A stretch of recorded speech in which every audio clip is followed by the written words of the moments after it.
ka-chamberling, mayroon po tayong yung gagawin.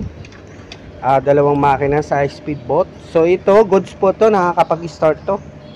So ang ginawa namin dito, pinalitan namin ng mga hose, tapos yung steering nya, steering rod nya para dito. Yan. So ngayon, ipapa-start sana namin, kaso ayaw mag-start to, mga ka-chamberling. So chinik ko yung fuse box nya, yung relay na to, kasi itong relay na to para to sa starter motor. So anong nangyayari, 2 volts lang yung binibigay niya na supply, dapat po 12 volts po, tapos walang ground. So before natin gawin yan na function, so direct muna natin lagyan supply yung starter motor. Ito, kung goods yung starter motor natin para mapa-start natin itong makina na to.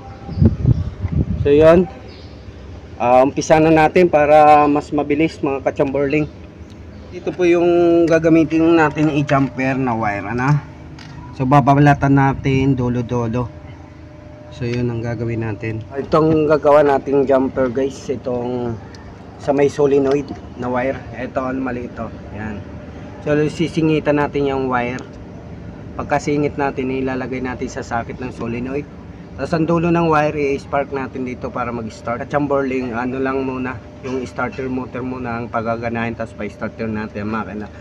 Tsaka na natin i-check yung trouble dito para sa doon sa susian, sa ignition. So linalagay na ng kasama ko yung yung terminal galing battery. Live po yan, kasi itong makina na to, ka-chamberling, okay po ito, walang problema, napa-start na namin to. So chinik ko rin yung mga wirings nito, goods po. So doon lang nagloko, matagal na rin to na stock dito. So saka na natin buuin yung NMAX. May palo, ayun, 11.1. so medyo may kalubatan yung battery natin. Pasok mo na yan. So guys, ayan na po, na ilagay na namin yun, socket na may wire. Ito, so try na natin i-start, kung goods yung ating motor. Ayan.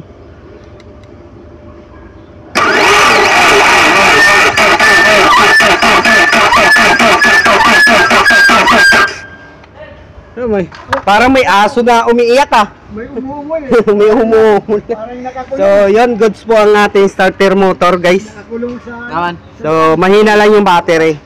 So yun, dito lang sa motor, chinik ko lang para try talaga natin yung starter motor kung goods. Tapos may naririnig pa kaming parang umuungol. Ang gagawin namin, check namin ng supply, yung ground tapos yung positive, tapos check na rin namin mamaya yung relay kung hindi siya busted. Shout nga pala yung aming electrician, napakagwapong electrician. Yan, sige. Try. Okay, tingnan natin. Nandiyan yung aso sa taas. Nasa taas ang aso. Ano mo muna, i-cylinder mo doon. I-accelerator mo para ma-start natin. Nandiyan yung aso na ipit. Tapos i-pump mo muna yung pump natin dyan para yung gasolina o goods. Ano yata niya? Yung pump. So ito, try natin ulit.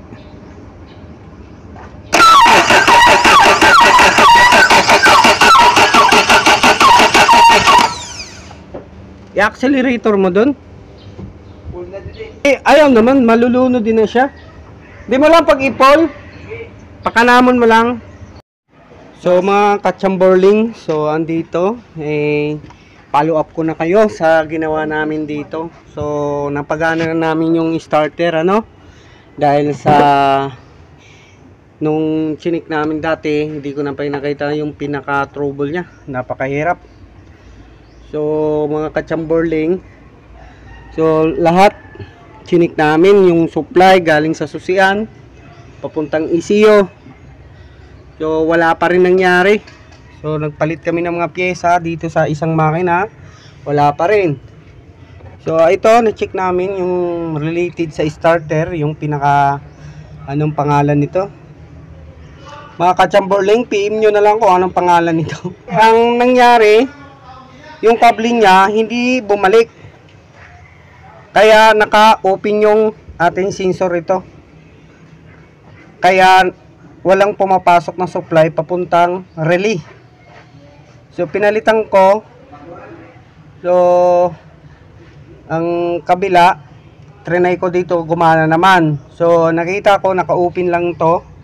Dapat pag nagpapa-start kayo nito guys, ano siya, ayan, ginaganyan, dinidiin siya. Pag nakabalik na yung neutral niya sa accelerator, hindi ka nakapiga, so ididiin niya yan hanggang sa patayin mo makina, hindi na po siya babalik, ano. Pag start nyo, magkokontak yung pinaka sensor niya, gagana naman yung starter motor niya. Pero pag once na naka-open to mga ka-chamberling, yan, nakabuka to, hindi po gagana yung starter niya. So patry natin pa-start doon. So hindi pa namin napapaandar. So yung muna ang ginawa namin yung starter, kasi yun ang problema mga ka-chamberling, hindi siya nag-start. Chinik ko na po lahat doon ng connection ng susian, lahat okay naman. So dito lang kami ito dito. Yan. Itong relay sa starter. So itong kulay dilaw dito, itong connection niya, oh. Yan, ito. So start.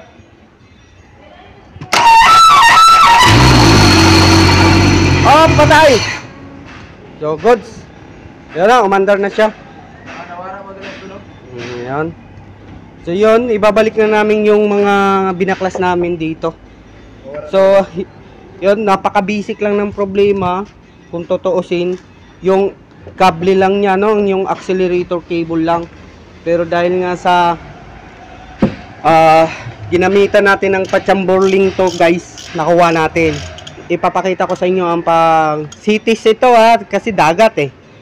Pag sa lupa, road test. O siyempre pag dagat, cities. So yun,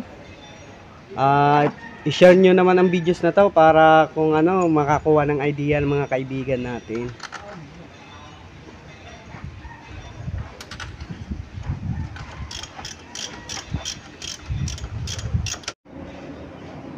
So guys, andyan na po. Yan.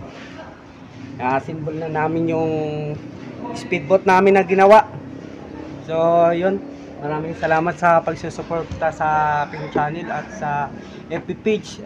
Sana patuloy nyo rin lagi nyong suportahan ng ating videos.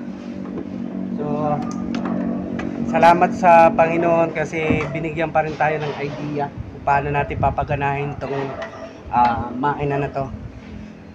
So yun, huwag nyo na rin kalimutan i-subscribe ang ating YouTube channel at yung page natin. So once again, maraming salamat po.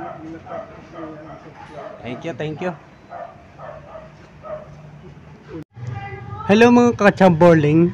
So naging issue talaga ng ginawa namin makina nitong speedboat na Suzuki brand. Ayan, makikita nyo. So ito bali yung switch nya, ito. So anong nangyari, nahatak siyang paganon guys, nahatak to paganon ng kable. Kaya yung ano nya, yung switch nya na kukontak papuntang starter relay, so wala pong nakukuwang connection. So anong nangyayari, ayaw mag-start. So naging issue lang talaga guys nya, eto lang, ganun lang ka chamberling at ating problema. So chinik ko lahat, napaisip ako kung ano talagang pinaka issue nya, no. Dapat kailangan andyan pa rin yung chori natin, ano, chori, tapos scale.